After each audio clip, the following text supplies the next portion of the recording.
Peter Pan is this magical boy. Pan is the god of everything, roughly speaking, right? And so it's not an accident that he has the name Pan. And he's the boy that won't grow up. And he's magical. Well, that's because children are magical. They can be anything. They're nothing but potential. And Peter Pan doesn't want to give that up. Why? Well, he's got some adults around him, but the main adult is Captain Hook. Well, who the hell wants to grow up to be Captain Hook? First of all, you've got a hook. Second, you're a tyrant. And third, you're chased by the dragon of chaos with a clock in its stomach, right? The crocodile. It's already got a piece of you. Well, that's what happens when you get older. Time has already got a piece of you. And eventually, it's got a taste for you. And eventually, it's going to eat you.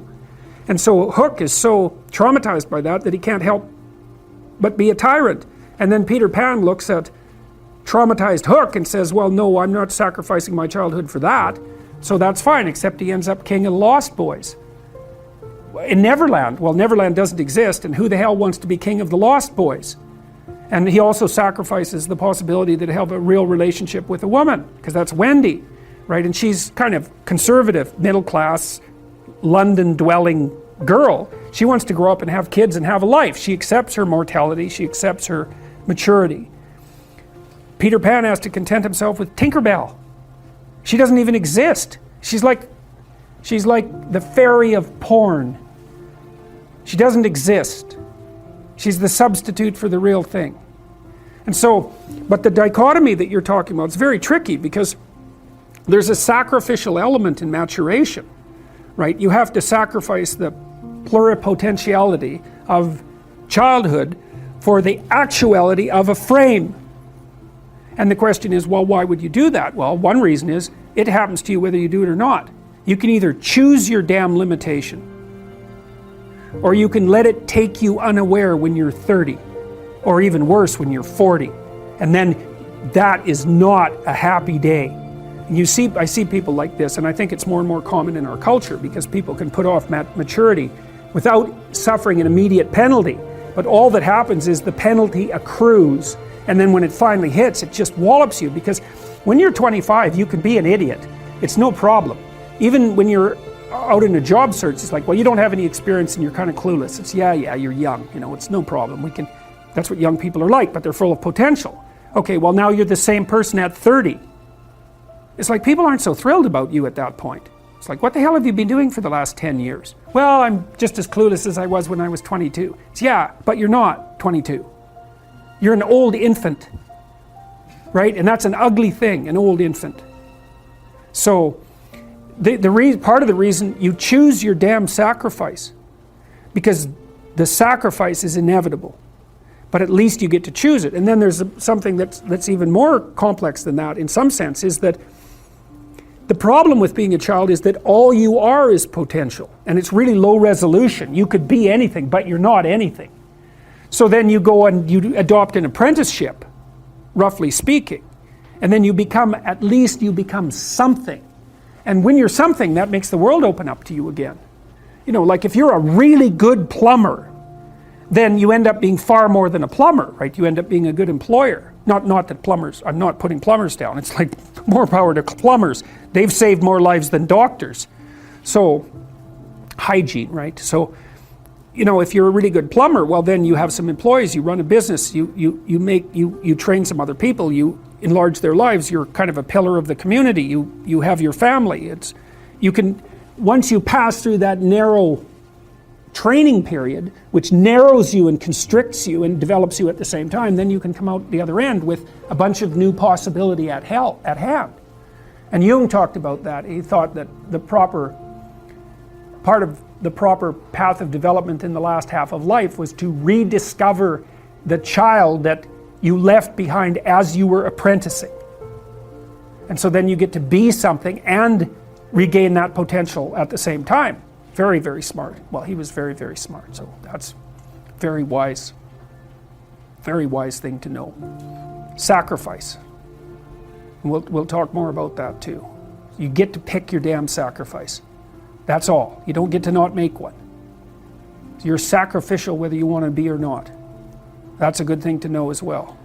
So even though it's rather, it's a rough thing to figure out. think universities facilitate it. Because you can go to university to not be something instead of going to university to be something. And it's Pleasure Island. And the price you pay for it, especially in the US, is debt. And you're enticed into it because the administrators can pick your pocket.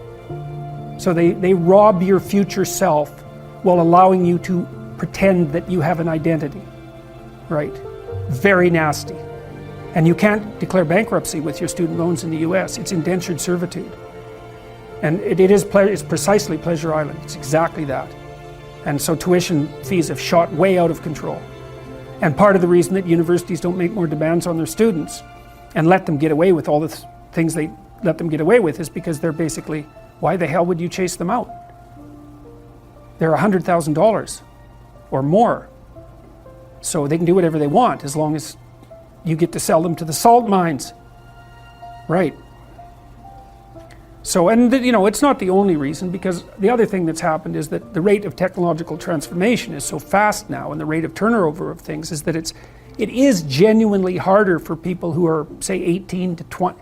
When I was a kid, roughly speaking, the kind of rough patch for life was probably 14 to 17, something like that. Now I think it's 18 to 25, something like that. And I think the reason for that is that all the jobs that the bloody hippies complained about being doomed to in the 1960s have now disappeared. Their problem was, oh my God, I'm going to go have to work for a corporation and get a salary for the rest of my life, and then I'll just end up in it with a pension, and that'll be my whole life. It's like, well, it seems like a lot better deal than an endless round of part-time Starbucks jobs. So, some of it is that. There's a space now in our culture that is lacking for people to make that transformation from adolescence into adulthood.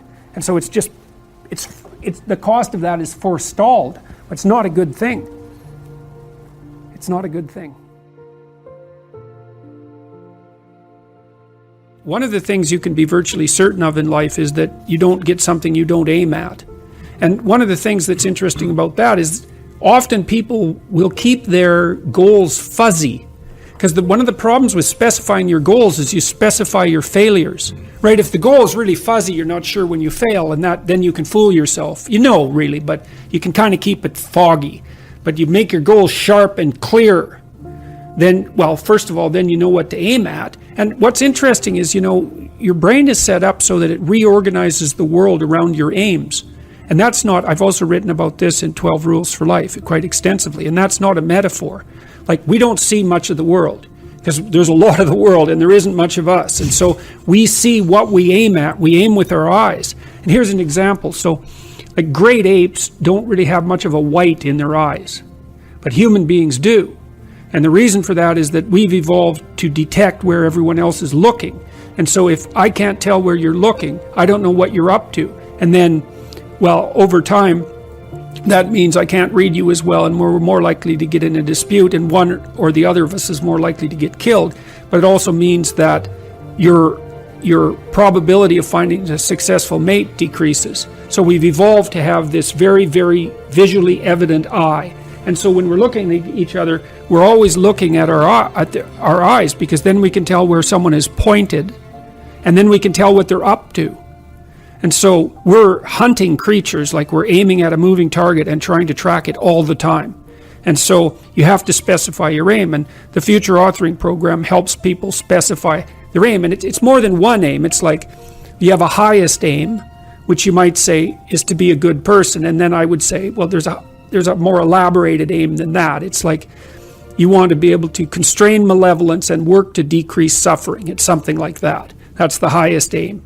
And then you have to decompose that into the things you do each day, so that there's a definite connection between all the micro actions and the macro aim, and then that gives dignity to what you're doing.